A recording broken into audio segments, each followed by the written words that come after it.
Welcome back to my YouTube channel. As usual, I am Christina Kaunda. Today we are going to talk about who sharpens you. Who is in your circle? Who makes you better? Alright? So our reading is going to come from the book of Proverbs. If you have your Bible with you, I have mine here. The book of Proverbs 27 verse 17.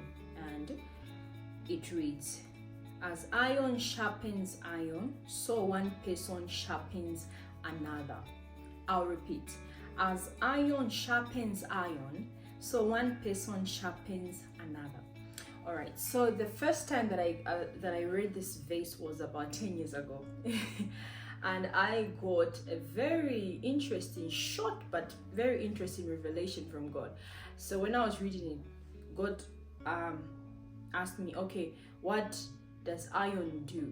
Okay, I said iron is used for cutting things, and said, okay, so give an example of what iron could cut. And I said, okay, it could cut wood. I said, okay, great. What happens when an axe, for example, cuts wood? The wood, is cut, it comes down. I said, okay. Then he said, okay, what happens if you repeatedly cut wood with the iron? I said, becomes blunt, like a knife. If you're using a knife over and over again, at some point it's going to become very blunt. So then he told me, exactly, that's what happens when you surround yourself with people who are not as sharp as you. Two things could happen. You would cut them, or they would make you blunt. Okay, or both. All right. So the question again is, who is in your circle? What kind of person are they? But before we even go to those people around you, I want you to reflect and ask yourself, are you wood in this situation, or are you iron? Are you working on yourself? So one thing you need to first establish is, am I good enough to even be surrounded by people? Can I make someone's life better? That's the first thing. Don't look at what others can do for you first, but look at what you can do for others and also for yourself. So number one, be an iron. Be an iron. In Bemba, the Zama language, will say Ishimbi, Ishimbi. This is an iron, like this guy is very good at what he does, he's very great, that's what we normally say when someone is good at something. So be an iron, improve yourself. Is it in your career? What can you do? Is it in your family life? What can you do? Is it in your business? Is it even in your personal life? Maybe your character. Is there something that you need to work on? Is it anger issues? Is it what? I used to have anger issues before. Okay, I would not say I'm 100% cured of it, but it's not as bad as before. It's not as bad as before, I would say that. And also you need to look at yourself, where you are and where God is taking you. Are you making any steps? Are there any skills you can use to improve yourself? Okay, so that by the time people are coming into your life, you'll be able to know what you bring to the table. There's this common thing that's going around. What do you bring to the table? Exactly. So you also need to be useful. You need to be important. You need to have some value, such that when people do not want you, you'll be like, I'm okay, I'm good. So work on yourself, improve yourself, be iron. Number two, okay, the people around you should have at least similar goals. Okay, they should have similar goals, similar aspirations, similar beliefs. You should be heading in the same direction. Okay, and it's even better when most of these people around you are where you want to be. Okay, it's not necessarily that you always be on the same level with these people. They can even be higher than you. You can learn from them. They can inspire you. At the same time, you can inspire them. So it goes both ways. So if the people around you are not as good as you, they are not better than you in some areas, or what are you doing? And the mistake we make often is, when it comes especially to friendships, we are not deliberate about it. We just pick anybody we feel, okay, this one, oh, I met this person, and we started talking, and now we are friends, now we hang out, and before you know it, their behavior becomes your behavior becomes their behavior. In the Bible it says bad company corrupts good morals, right? It's there. So it happens. No matter how good of a person you are, if you surround yourself with bad people, with bad habits, eventually one day, no matter how much you resist, one day you will try and act like them. So you ask yourself, the people around me, are they good enough? It doesn't matter. Most times we grow up with people, maybe childhood friends, and we think they should be with us forever. Or we've gone to high school with them and we're like, oh, we've been together for a long time. This is my bestie from high school and whatever. But people change, okay? Sometimes people change for bad. Sometimes people change for good, okay? So you need to establish, are they improving my life? Since I met this person, what has improved? Okay? What have they contributed to my life? And there's this narrative that goes around that,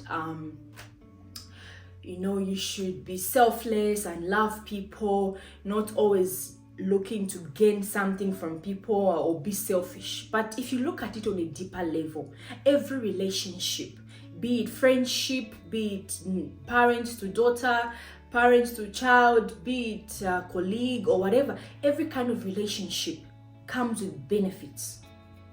Yes, that's a friendship, that's a relationship with benefits. If you're in a relationship, whatsoever it could be, if you are not gaining something and you're not giving something, you are wasting your time. So do not guilt trip yourself and say, well, if they're not improving my life, at least I'm helping them. At least I'm helping them. But what about you? Are you getting better? Okay, so every relationship in your life, make sure you ask yourself, what am I giving? What are they giving me? Okay, because at some point, God told me, iron cuts wood. If you surround yourself with people who are not good, or who have bad habits, or who are corrupt, or whatever, or who are not improving their lives, they are on the same level, what will happen is you will eventually cut them. And cutting them may it will appear as, oh, why does she think she's better than us? Why does she act like that?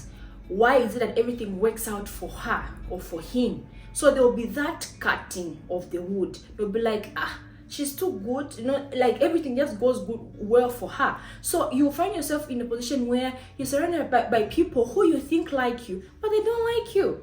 They are offended by your progress. They're offended by how far you've come, how far you've gone. Okay, and they're not improving themselves. And also, after some time, you become blunt.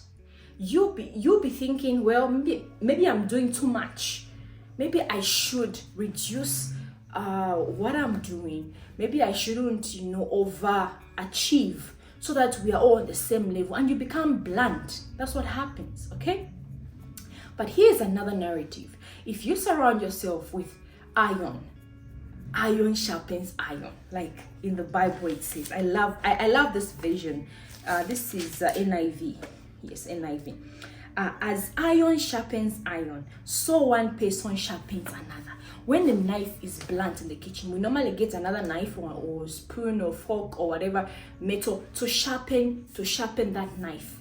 Okay, so now imagine you are surrounded by people that when you are down, they pick you up and they sharpen you. And when they are down, you pick them up and you sharpen them. When they need career advice, you are there to give it. When you need spiritual advice, they are there to give it to you. Imagine that kind of relationship where everything is about growth, where you are talking business, where you are talking fitness, you go to a gym together, or you are in a group where you discuss fundamental things. You can even talk politics the right way. Say, okay, as a youth, what can we do to improve? What can we do to, imagine there's just this energy you have in your life. But when you are surrounded by people, you people are always doing something. Why can't we just, go out, party?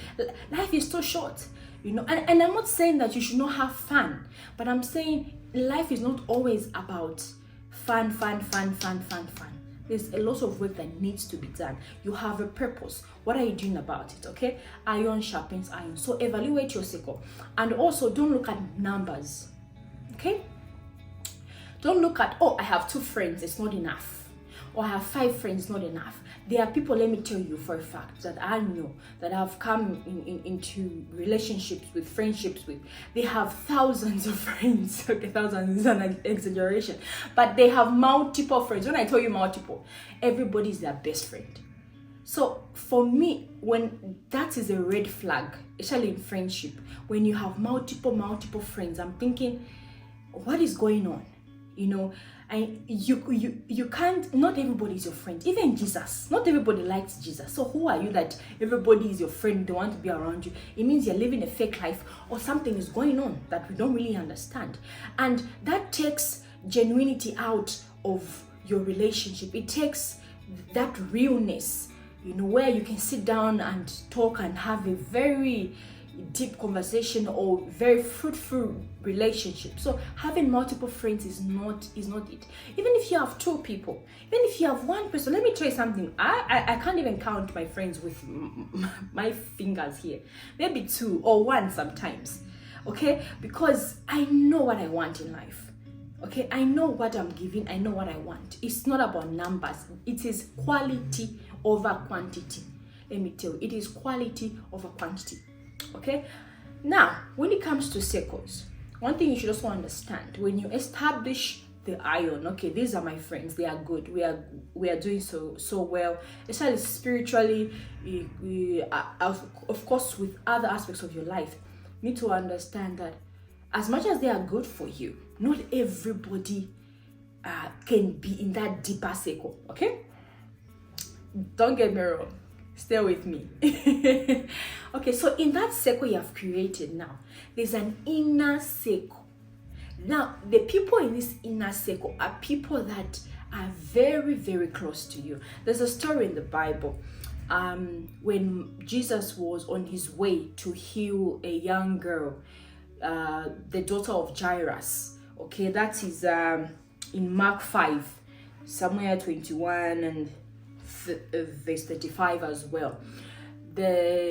The man came to Jesus and said, my daughter is dying. I said, oh really? Okay, well, let's go and heal the person. So on the way there, he performed another miracle. Time was going. Then a messenger came from Jairus' place and they said, oh, don't bother Jesus anymore, your daughter has died. Hey, so Jesus was like, don't worry, everything will be fine. That's how they proceeded and went to the place. And then they found people crying, and you know, it had now become a funeral, from sickness to death. And then when he went inside, he didn't go with everybody. He didn't go with all the disciples. He went with Peter, I think James, and another person. I think about 3 people only. He left some disciples out. He left some people out. And he told everybody, move. Because when he said, this girl is not dead, she's just sleeping, they were laughing. Okay, they were like, and that can discourage someone. So there are times in life where you are going through something, and there are just certain people that can pull you through. There are certain people that have that kind of faith where they'll tell you, don't worry, it is going to happen. There are people that even if they don't say anything, their presence, they understand your assignment. They understand, no, this thing must work. Now, the other circle, yes, they love you, they support you, they make you better, but their level of faith is not as strong. So you bringing them to that deeper part of you can discourage you. In fact, what they will do is they'll be thinking, you're going through something, this is not nice, now they'll be worrying about you, and them worrying about you means you now worry, say, what, wait a minute, what if this thing doesn't actually work? Okay, but you need people in that inner circle that can carry you through. And usually people in this inner circle are people that are where they are where you want to be, especially when it comes to mentors. I can testify, I have my spiritual mentor, trust me, all the time. She's in my circle. Doesn't matter how many friends, she's in my circle. Okay, so in this case, Jesus picked out people from his group, his disciples, and said, let's go inside. And that's how Jesus entered. Let me just read it for you so that we're not reading from without. All right, so I found it. So it's a long story. I'll just read from verse Mark 5:40. And it says, but they laughed at him when he said the girl is sleeping, not dead. They laughed at him. And and it's so funny. People who are crying at the funeral, and Jesus was like, she's sleeping, not dead. They started laughing. As in how people transition from crying to laughing is very fun. That's how you see people who have no faith. Okay. And he put them all out. He took the child's father and mother and the disciples who were with him and went in where the child was. He took her by hand and said to her, Talitha cum, which means, little girl, I say to you, get up. Immediately the girl stood up and he began to walk around and all that. Okay, so another part that I wanted you to pay attention to was he did not let anyone follow him. That is verse 37. He did not let anyone follow him except Peter, James, and John. These three people. So he might have been with other disciples, but he said, no. I'm only going to put Peter, James, and John. Imagine if he had carried Judas inside. Judas on is another thing entirely. He's got greed and he's got all those things. And the person with greed usually does not have faith. If you have greed, you always want to keep things with you. So he knew the kind of people that he would bring into certain environments. And also, apart from that, like we've talked, there's a circle, there's an inner circle, and then there's just you and God. Now we've come to the last part. There's just you and God. God is the ultimate sharpener. Okay? Yes, you have people in your life, they love you, they sharpen you. There's another circle inside, they push you, sharpen you. At the end of the day, no matter how much someone prays for you, no matter how much someone prophesies or believes with you and stands with you, if you do not have God, if you're not holding God in one hand, I don't know. So God is the ultimate sharpener. And there's some points, sometimes in the Bible where Jesus had to flee the crowd and be on his own, maybe to pray, to reflect, to do one thing. That's something that you should make a habit of. Do not worry about who is not in your circle. Do not focus about whether you are alone or you're with people. Focus on God first. Such that even if your circle is not circling, you're thinking, why am I always alone? Why is it that people do not like me? Why is it that people are always offended by my success? I'm putting in my best, I'm working and results are coming in. Why is it? Don't focus on that. Focus on Jesus. Focus on God, your relationship. In fact, that ultimate sharpener will even help you tell you, hey, this one is not your friend. This one, yes, they are good in their career, they are good in their prayer life, but for now, they are not supposed to be in your circle. He is the ultimate sharpener. Iron sharpens iron, and before you know it, you'll be, the more you spend time with God, because iron sharpens iron, you become like God, you become like Jesus. Your character, everything, your personality, how you see the world, how I see the world today is different from how I saw it years ago, months ago, weeks ago. Every day I'm learning because I'm spending time with God. I'm spending time with Jesus. I want to know him afresh. So it is something you need to put on yourself and say, I need to be better. Okay? Iron sharpens iron. I will repeat, iron sharpens iron. One friend makes the other person better. So please, your ultimate sharpener, like I said, is God. Of course, you're going to have circle, because no man is an island in life. You need, like Jesus needed the disciples. At some point, he needed, women who helped him in his ministry and all those things, of course. But the ultimate sharpener is God. So do not forget this. Okay? So be iron first. Surround yourself with iron. And remember the ultimate sharpener, God. Thank you for watching.